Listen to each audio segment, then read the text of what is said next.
Python's Os.Listdir with Os.Path.Isdir does not return all directories.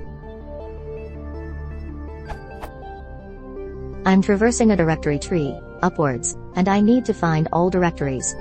However, the output of Os.Listdir, when combined with Os.Path.Isdir, is not what I would expect.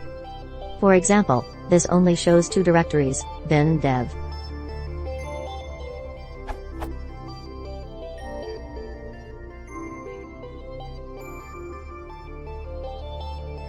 However, removing the Os.Path.Isdir call lists all entries, both files and directories.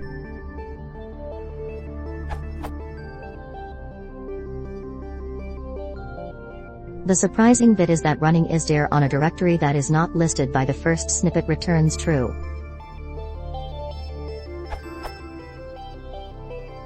What am I missing?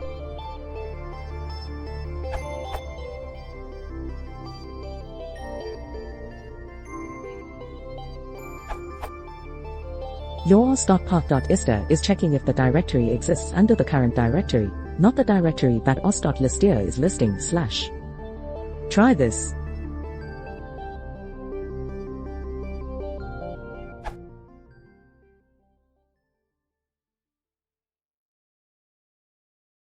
If you want to support the channel, please consider subscribing.